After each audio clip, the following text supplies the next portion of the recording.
What if, in the MCU, Peggy Carter was injected with the super soldier serum instead of Steve Rogers, and she was made the captain, that is, Captain Carter? Hey guys, my name is Rohit Salone, and today we will talk about the first episode of Marvel's new series, What If? This is an anthology series, which means each episode is a distinct self-contained story. First episode is about Agent Carter, and let's talk about it. This will be a spoiler-filled review, that is your spoiler warning.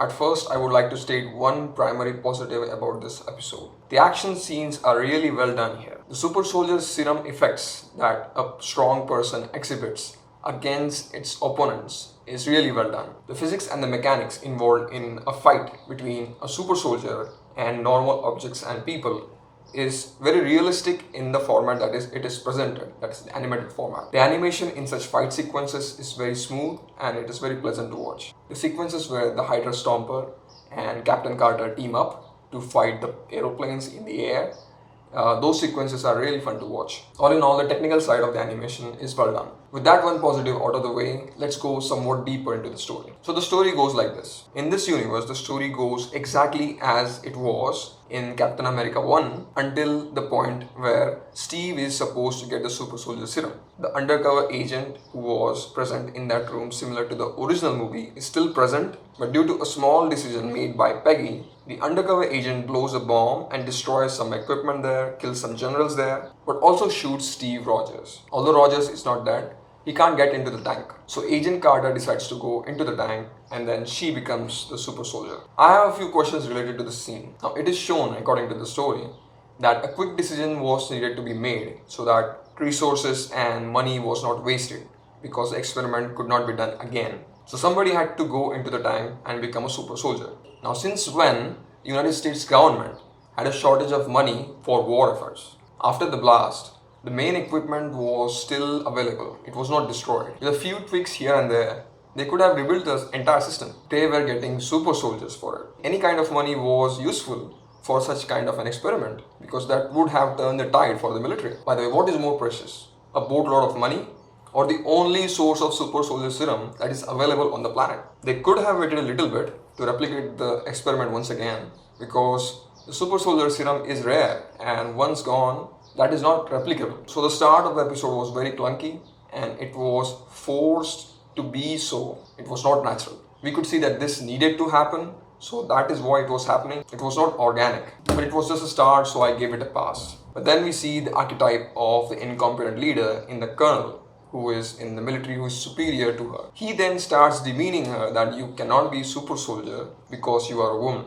That entire dialogue I thought was too cartoonish even for a cartoon. Now I know that there were indeed such people who were prejudiced against women for higher positions of power or competency, but Agent Carter, as we remember from the original movie, was already a decorated military personnel. She was high-ranking agent. Now I'm not saying that such a character can't exist who shows prejudice against the protagonist, but the prejudice is often systemic and not so personal. And the way they showed in this case was like I said, overly cartoonish. It did not feel natural to come out of such a situation. But this overly simplistic dialogue and execution is merely a symptom of a much greater root cause. As I was watching and was around 10% done with the episode, I found that the entire episode just wants to run and complete its plot.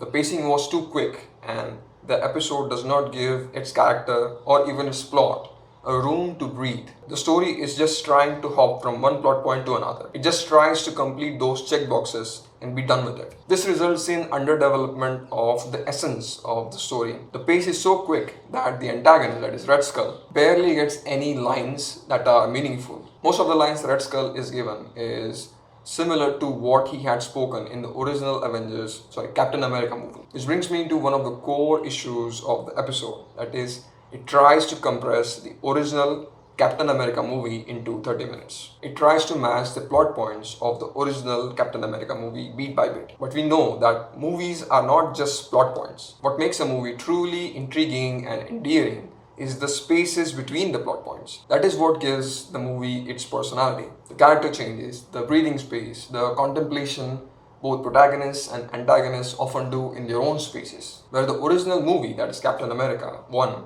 was more than 90 minutes. This is just a 30-minute episode. Obviously, a large portion of the content of the original movie is going to be cut out. What they cut out was the personality of the original movie. What remains feels like it does not have a unique soul. It feels like a recap is done of a much larger project, and the episode should not have tried to match each beat of the original movie. It was a mistake. Instead, I would have liked to see an entirely new story, a much smaller story which is sufficient to fit in 30 minutes, instead of watching a rehashing of a product that we have already seen. The original movie hinders this project's creativity. I would have actually liked if the entire story of this episode was wildly different from the original Captain America movie.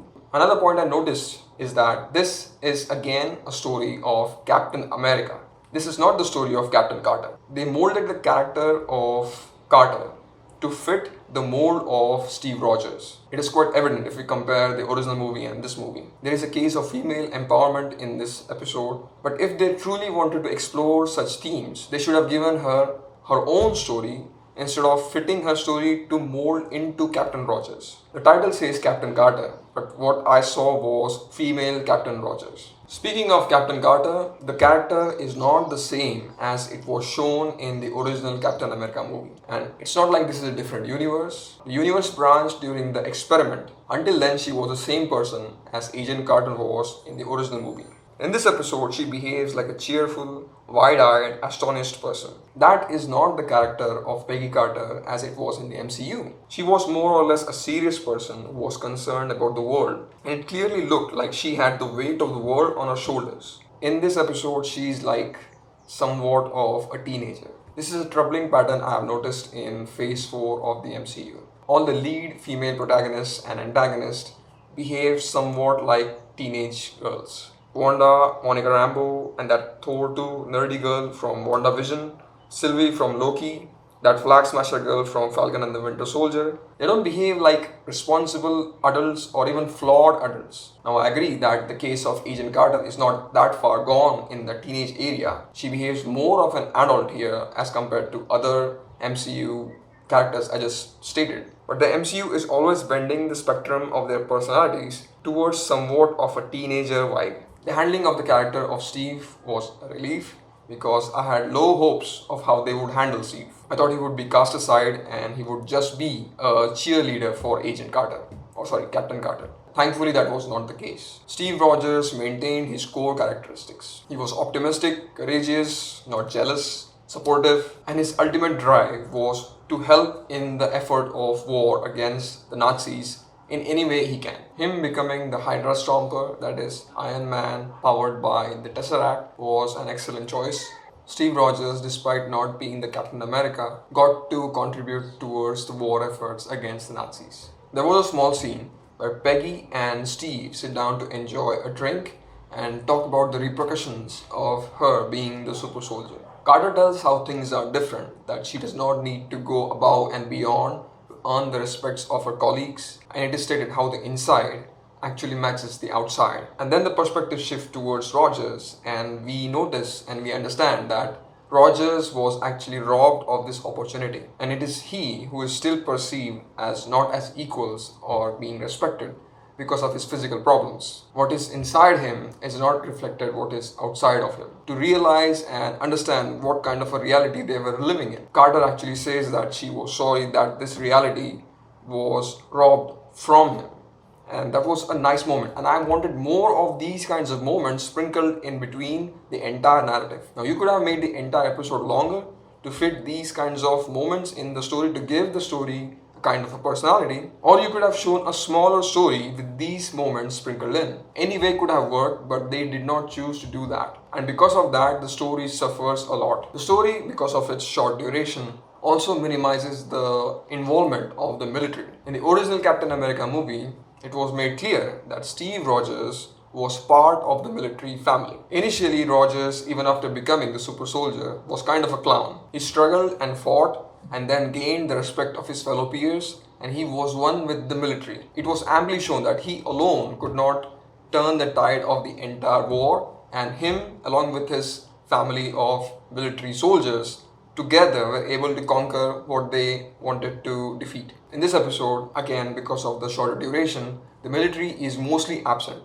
and whenever it is present, it is shown in not such a light where it is portrayed as an ally. The presence of the military in the episode is mostly in the form of the colonel. Now, the colonel is an incompetent person, that is obvious, but he also comes across as a person who is not concerned about the greater good as well. The movie is set during World War II, and the efforts of the military against a large force is mostly minimized. The episode revolves around Agent Carter, but her effects on the military or her camaraderie with the military is mostly minimized. And the story would have benefited if they had shown or included that aspect. Given that this is a mini twin of the original Captain America movie, I did like the many twists that show throws at you. For example, in the original movie, during the train sequence, it was Bucky who fell down, but in this case, it was Steve Rogers. I hoped Steve Rogers would have become the Winter Soldier after that, but sadly that did not happen. I also liked how they ended the episode,